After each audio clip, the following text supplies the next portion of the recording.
One of my favorite things lately, God uses and chooses and chooses to use the people that we wouldn't have chose to use ourselves. God uses and chooses the people that we would least expect in our lives to be the ones that God chooses to use in our lives to make a difference in our lives. And I just want to flip that script a little bit this morning. God uses and chooses and chooses to use the situations and circumstances in our life that we would not expect, that we wouldn't have chose for ourselves. We didn't choose the situation. God didn't choose the situation, but the situation is there, and God can choose to use it, and He can use it if you choose it. I just love it. That's some good stuff right there, right?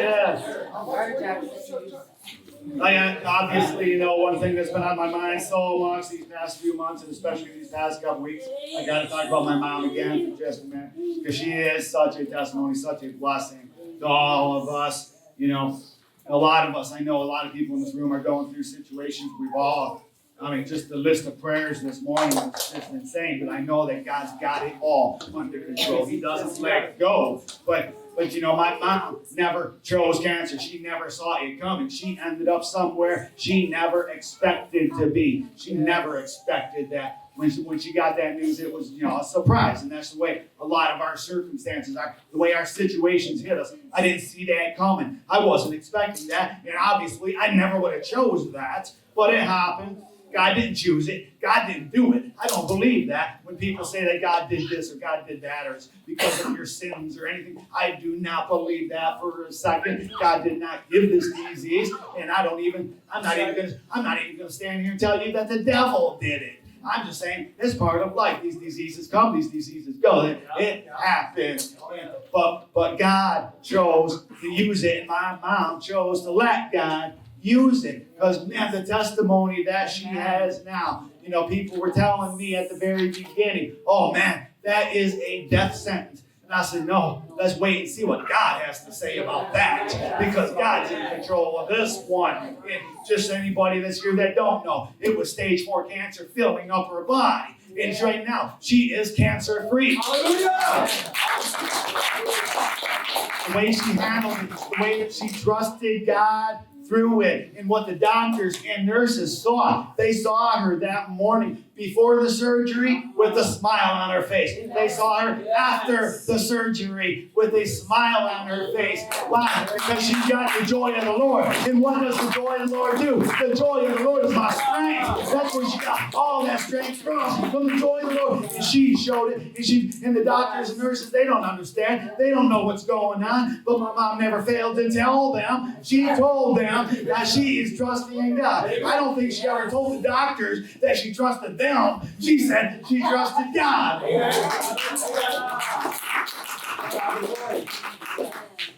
So I had a hard time again this week. I was writing the sermon about Jacob and Esau, because I know y'all love the Old Testament. And then after I butchered my hair, I'm thinking I got to preach about Samson again. I got to do that. Get a haircut sermon again, because I know y'all love the Old Testament. And this was not on purpose. I totally messed up. I'm going to have to start paying for haircuts again if it ever goes back, because I would have never done this on purpose. But anyway,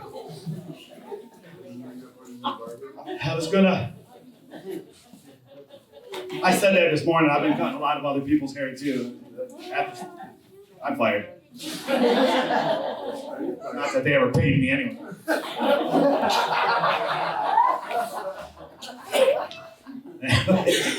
Let's get on with this. Come on. So anyway, I wanted to do some Old Testament stuff. I wanted to give Paul a week off, but Paul's still on duty this week. I preached about Paul. I don't know, a couple weeks ago when I was talking about Paul standing before King Agrippa. When King Agrippa said, "You almost persuaded me. You almost persuaded me to become a Christian." And then King Agrippa says, man, he looks at Festus and says, this man would have been set free. I would have set him free if he hadn't already appealed to Caesar. Paul, you should have never appealed your case to Caesar. King Agrippa would have set you free. But now he's already got a trial date. He's already got a hearing date. He's got a subpoena. He's got to go to Rome. So Paul's getting ready to go to Rome. He's getting on a boat again. That's never good in the Bible. When we see people getting on boats, that's never good. It never turns out well. There is always a storm. Every time these people get on boats, there's always a storm, it seems. Man, they need to get the weather app out or something. Start checking their phones before they get on the boat. They could have delayed the trip a day. Rome would have understood. They don't want to get caught in that storm. But they jump on this boat and they start heading off to Rome. And Paul had been arrested for preaching the gospel. If you don't know what I'm talking about, he got arrested for preaching the gospel. He didn't do nothing wrong. He's preaching the gospel. He's doing what God told him to do. And then he gets arrested and he appeals his case to Caesar. But you know what? He had already said in some of his other letters, everything that I've already been through, all these things that I've done, all the things that I've been through. Someday, I want to see Rome. One of these days, I'm going to do Rome. He wanted to go to Rome, and now he's getting a free trip. When God works things out, he gets arrested, but he gets a free trip to Rome out of it. That's what he wanted all along. So he's on his way. They're heading over there. Paul did have a weather app, though. Paul had his own weather app. He knew. He told them, we shouldn't go this way. The Holy Spirit had already told Paul that they shouldn't be going this way, and they didn't listen to him. So they wind up in this storm, and they're in trouble. Nobody listening. They didn't care what he had to say. He's nothing but a prisoner to them. They didn't believe in this God that he was preaching about. He was a criminal. He was a prisoner. He was in chains, and they're taking him where they were told to take him. They're just doing their job. But this storm comes, and now they're all in trouble. So this story begins with the part that I'm going to read. It begins in Acts chapter 27, verses 18 to 26. It says, and because we were exceedingly tempest-tossed, the next day they lightened the ship. On the third day, we threw the ship's tackle overboard with our own hands. Now, when neither sun nor stars appeared for many days, and no small tempest beat on us, all hope that we would be saved was finally given up. They lost all hope. All hope that we were going to be saved is gone. But after long abstinence from food, then Paul stood in the midst of them and said, man, you should have listened to me and not have sailed from Crete and incurred this disaster and loss. I already told you guys we shouldn't be going this direction. We shouldn't be leaving this port. Well, I knew there was a storm there. God done told me there was a storm there. I told you so. But then he says, and now I urge you to take heart, for there will be no loss of life among you, but only of the ship. For there stood by me this night an angel of the God to whom I belong and whom I serve, saying, do not be afraid, Paul. You must be brought before Caesar. And indeed, God has granted you all those who sail with you. Therefore, take heart, Matt, for I believe God that it will be just as it was told me. However, we must run aground on a certain island. So these things are getting really, really bad. But Paul stood up and said, hey, you should have listened to me. But listen to me now. I told you so, but listen to me now. I told you we shouldn't come this way, but then he stopped. He said, it don't matter how and why this happened. He didn't dwell. He didn't dwell on, I told you so. He didn't dwell on the reason they're in all this trouble. He's just saying, God spoke to me the first time. God spoke to me again. Will you listen to me now? Will you listen to God this time? You done got yourself in trouble, not listening to me, not listening to God, disobeying. But now, will you please listen to me? We all end up in these circumstances and situations and places that we don't expect to find ourselves in. And we start immediately looking for the reason. We want to know why. Why did this happen? How did this happen? Paul didn't dwell on it too much. He got his I told you so in, and then he moved on. But a lot of times we spend way too much time looking for the reason, trying to figure out why this happened instead of just trying to figure out what God is going to do and how we're going to get out of the problem. I don't need to know why. I learned that a long time ago at all the jobs that I worked at. When something's broke and I'm called in to fix it, I'm not going to spend a bunch of time figuring out the reason. I'm not going to spend a bunch of time figuring out why this happened, how this happened, what. I just know what I need to do to fix it. That's all I really care about. And I'm not trying to figure out why. Somebody might disagree with me because in body work, you have to look at the angle of the impact and all these different things. You don't need to know, but you don't need to know. like who was driving or if they were drunk or if they ran a red light. We don't need to know why. We don't need to. All we need to know is how to fix it, what we got to do to get this problem solved. Yes. Sometimes we get in trouble for bad decisions. We get in this kind of situations at times for not listening to God. We find ourselves not listening to God and we get in trouble. And God's saying, okay, I can still do this. I can still work this out. Will you listen to me now? God is still in control. Even when we make mistakes, He can fix it. You know, a lot of times we want to blame God or we want to blame the devil. We need to look at ourselves, and sometimes we got to blame our decisions. I did this, but that don't mean God can't still work with it. God can still use it. But Paul tells these people that they're going to end up shipwrecked on an island. I can't help but thinking God could have used this entire situation in another way. Remember the story of Jonah and the whale? Yeah. Paul could have just jumped overboard. God could have sent a whale, swallow him up, take him home, spit him out on the shore.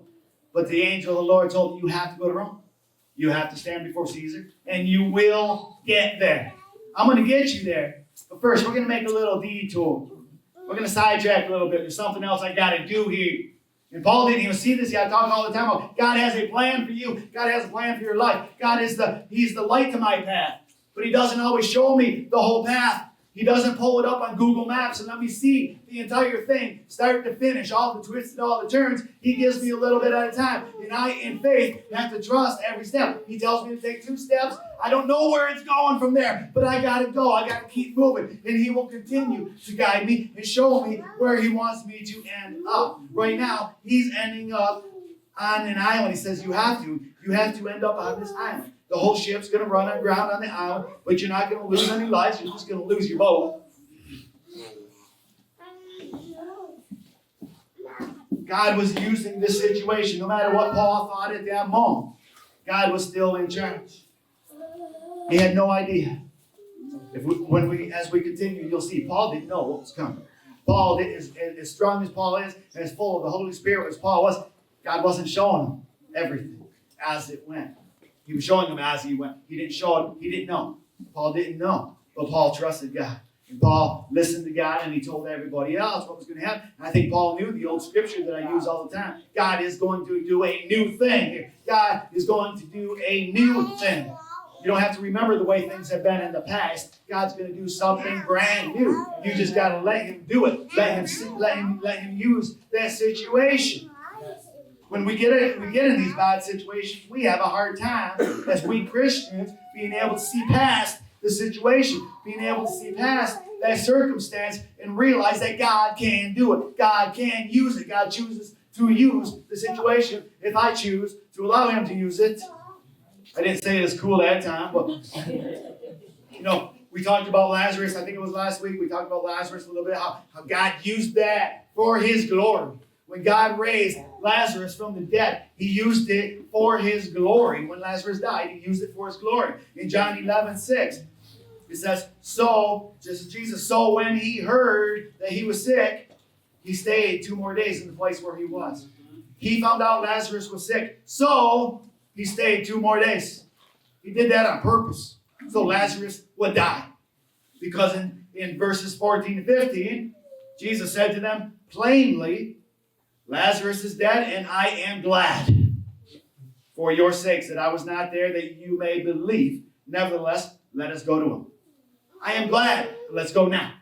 Because you all know that I can heal the blind. You all know that I can heal the lame. You all know that I can cast out the demons. Now I'm going to show you something else. I ain't just a healer. I am the resurrection and the life. Let me show you something brand new today. Everybody else is crying because Lazarus died. And Jesus says, I am glad.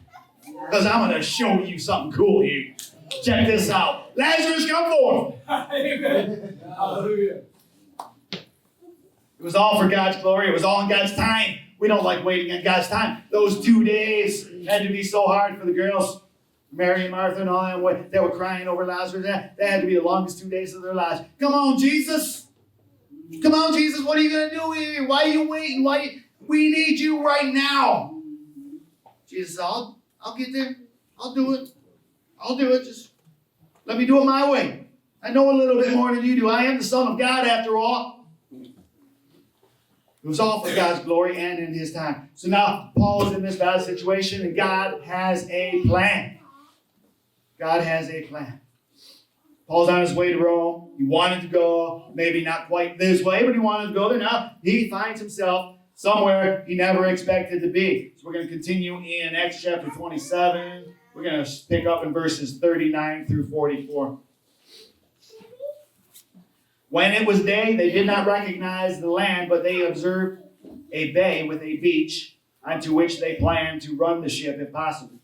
And they let go of the anchors and left them in the sea, meanwhile loosing the rudder ropes, and they hoisted the mainsail to the wind and made for shore. But striking a place where two seas met, they ran the ship aground, and the prow stuck fast and remained immovable. But the stern was being broken up by the violence of the waves.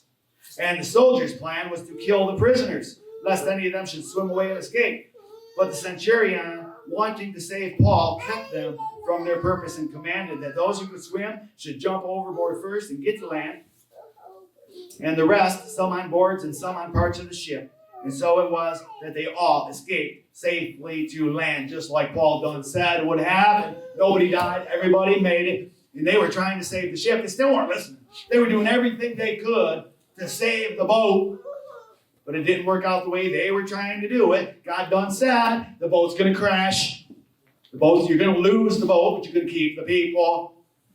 So now they see that. I hope they're starting to see. I hope they're starting to see that Paul knows what he's talking about. This is exactly what Paul said was going to happen. So they all survived. They're all on this island. They're all in this unfamiliar place that they've never been to before. The island of Malta, this little tiny island.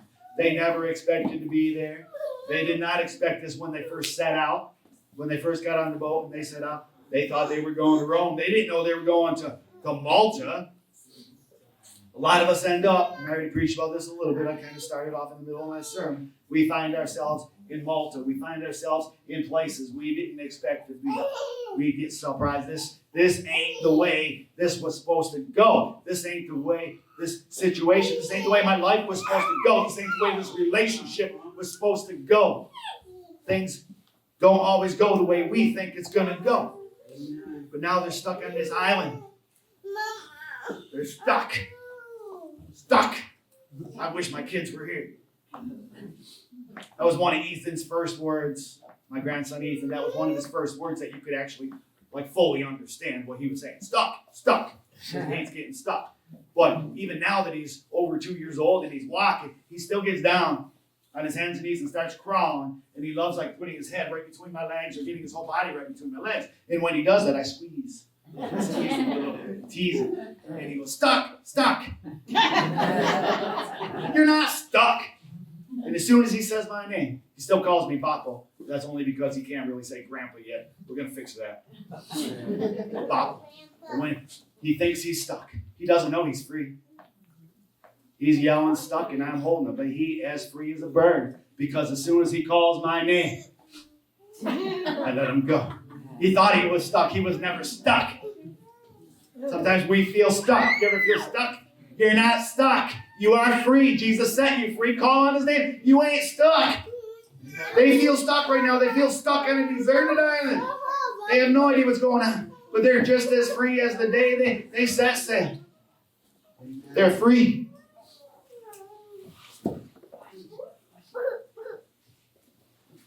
Okay, we got to jump chapters because the story continues. Acts 28, verses 1 through 10. And I got to get this moving because I'm already over what I thought I was going to be, but that's how it says, are we ready? 28, 1 to 10. I love preaching through the book of Acts. And anyway, I love the book of Acts. This is great stuff. Now, when they had escaped, they then found out that the island was called Malta. And the natives showed us unusual kindness, where they kindled a fire and made us all welcome because of the rain that was falling and because of the cold. But when Paul had gathered a bundle of sticks and laid them on the fire, a viper came out because of the heat and fastened on his hand. So when the natives saw the creature hanging from his hand, they said to one another, "No doubt this man is a murderer, whom, though he had escaped the sea, yet justice does not allow to live." But he shook off the creature into the fire and suffered no harm. However, they were expecting that he would swell up or suddenly fall down dead. But after they had looked for a long time and saw no harm come to him, they changed their minds and said that he was a god. That's great, right? I'm gonna stop there for a minute. So they're stuck. They think they're stuck. They're on this island called Malta. They're stuck between where they were and where they're going. Something happened they didn't expect. They got attacked. They found themselves in a storm. They're shipwrecked on Malta. You know, Paul knows God has a plan. We're supposed to know God has a plan. We're supposed to know God is in control. But we're going through all these horrible, horrible things. But then we get to the island, and the people end up being so super nice, and they're helping us get ready for the night. And we're building a fire to keep warm. Everything's starting to kind of go the way that Paul knew it would go if God's in control. And then gets bit by a snake. Just when you think things can't get any worse, you think things are finally starting to change in your favor. Things are finally starting to work out. God's finally doing something. Now it gets even worse. And the snake didn't just bite him. It latched on. There's a big old viper hanging from his hand. And everybody else is looking at this saying, wow. Now, they might have actually started to think this was God, because there's got to be something there that's providing this justice, because this guy was arrested, he was on the boat, and then somehow he survived the storm. Somehow he survived the shipwreck, but this justice, whether it's God, whatever it is, ain't going to let him live. Because that's kind of a freak thing for that snake to jump out of the fire and bite on your hand. But what did Paul do? Shake it up. How's that? Haters gonna hate. And this reminds me of that time I always preach about when Peter and them were in prison. And the chains were broke. All they had to do was shake them off. I talk about that all the time. I love talking about that. You might think you got chains. You might think you're stuck. The chains are broke. You are set free. But sometimes the chains are still there and they look like they're still good. We used to call that at work when we put a lock on, but we didn't really latch it. We call it dummy locking it. We got dummy chains on because we're dummies. But if we get smart and we listen to God, all we got to do is shake it off. Amen. Shake it off. Shake it off. Shake off the chains. Shake off the snake. Shake out the poison. There's nothing there. God's got this. God is in control. So now these people, they changed their minds about him. They see this. They're waiting for him to die. They're waiting for his hand to swell up, for his arm to swell up. Because when that venom gets into your body, I mean, it does some nasty things before it kills you. So they're just waiting for Paul to die. Doesn't happen. They knew there was something different about Paul. Now all of a sudden they think he's God. So Paul's about to teach them who God really is. They changed their minds. So then Paul finds out about, I didn't read that part. Yeah, I stopped. So verse 7 of 28. In that region there was an estate of the leading citizen of the island, whose name was Publius, who received us and entertained us courteously for 3 days. And it happened that the father of Publius lay sick of a fever and dysentery. Paul went in to him and prayed, and he laid his hands on him and healed him. So when this was done, the rest of those on the island who had diseases also came and were healed.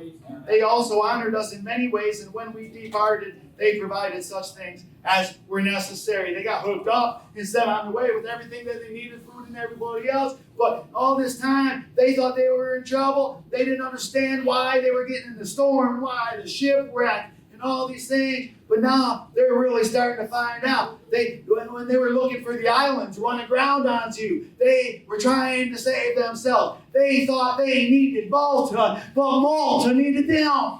Amen. God knows what he's doing. They thought they were stuck. They thought they were in trouble. They thought they were going to die, but they were going to church. They were going to a revival service, a faith healing service. Not only did he heal the leader's father, he healed the entire island. If that storm wouldn't have come and they wouldn't have got shipwrecked and they went all the way to Rome, the entire island of Malta could have died. They were all sick with this fever and dysentery. They probably didn't have no doctors, not nobody. They probably already tried that if they did. They needed God. And Paul took God to them. God changed their situation through Paul's situation. And it's not something any of them would have ever expected. The people on Malta didn't expect to see this big boat crashing into their beach. And all these people swimming to shore and actually surviving. They did not see that coming, but it was the greatest miracle in their history, in their lives. They all got blessed. They all got healed. They all found out about the power of God. And I bet you everybody else on that boat did too. They probably didn't even want to take Paul to Rome after that, but I got to read the rest of the story myself. We'll get to that. I'm not going to start trying to remember all this. We should all want God to use our situations this way. Stop feeling sorry for ourselves. Stop being afraid and know that God is in control of the situation, no matter what it looks like to us, no matter how bad we think it is. It says they lost all hope and they were afraid, but they were never in danger. They were never in danger. That's the scariest thing, being out on that boat in the middle of this ocean with all the waves, and you know, common sense tells you, physics tell you, you're going to die. There's no way to survive this. But they were never in danger. Now, I know that's hard to understand sometimes. It's hard to get through our heads sometimes. I have the littlest problems sometimes, the littlest things happening, and I get so worried and so upset instead of just knowing God's got this under control. I am not in any danger because my God will provide all of my needs. He will protect me. He will heal me. There's no reason for me to have fear. I need to have the joy of the Lord, and the joy of the Lord is going to be my strength. Amen? Amen. Choose God. Choose to let God use your situation. We got to have that mindset. That's what we need to do. That's what all of us need to do, is just change our mindsets and make a decision and say, I am going to allow God to use my situation. I didn't choose the situation. God didn't give me the situation. I don't blame God for the situation. But I know that God's got something going. God's got something He can work out for me. Amen. Malta might be the least place I expect or want to be, but He can use me there. Wherever I'm at in my life, whatever I got going on in my life, wherever God ends up sending me, wherever I end up, even if it's on my own mistake, God can use me once I get there. God can use even my mistakes. Even when I'm dumb, God can use it. Amen? Amen. Stand and shout. Give some praise to God for His word and for His power, and He is in control of our lives.